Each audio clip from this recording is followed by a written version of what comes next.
Nous avons choisi la résidence de Tassin, d'une part parce qu'elle est dans un territoire très attractif. Nous sommes dans la métropole du Grand Lyon, dans un environnement très bien desservi en transport en commun, tout à fait pourvu en équipement, et puis au sein de la commune de Tassin, qui elle-même est une commune très attractive du Grand Lyon.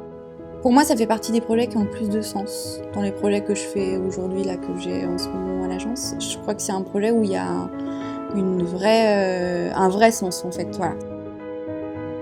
Après plusieurs échanges avec la ville de Tassin et la métropole de Lyon, se dire qu'il y avait l'opportunité de concevoir la résidence sociale de demain.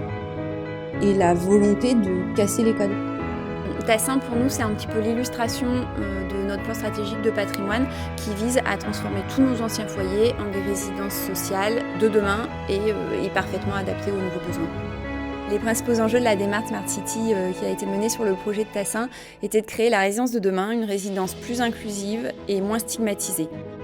Là, l'objectif pour nous, c'était que ces bâtiments-là, ils puissent être perçus comme un projet de n'importe quel promoteur ou bailleur social avec du logement. Et dedans, que ce soit des gens qui aient des soucis d'insertion sociale ou que ce soit des gens qui aient les moyens de se payer une résidence, un logement à Tassin, on s'en fiche.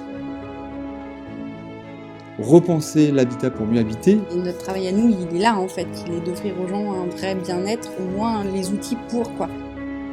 Ça a pour but, en effet, c'est pas de faire un seul projet de ce type-là et pouvoir après avoir un projet qui soit duplicable sur nos futures résidences. Un laboratoire d'essai, mais avec une ambition, c'est de concrétiser des solutions qui soient vraiment pratiques. Se dire comment dans 25-30 mètres carrés, une mère célibataire avec son enfant va pouvoir vivre au mieux dans cet espace-là.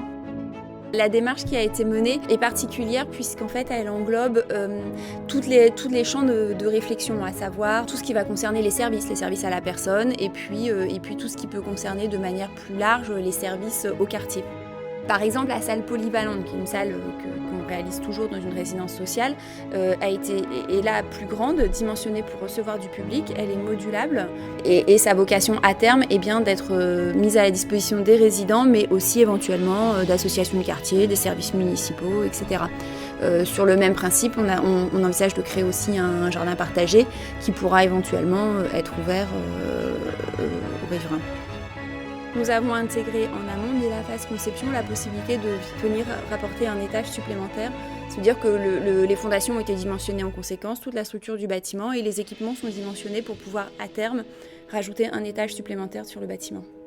Que ça soit très concret et il faut pas simplement que ça soit intellectualisé, déconnecté de son besoin. Pour Adoma, le projet de Tassin, il est certes démonstrateur puisqu'on y a développé quand même de nouvelles méthodes de travail, mais il s'inscrit clairement dans une démarche plus large de changement d'image d'Adoma et puis de mieux répondre aux besoins à la fois des résidents mais aussi de tous nos partenaires.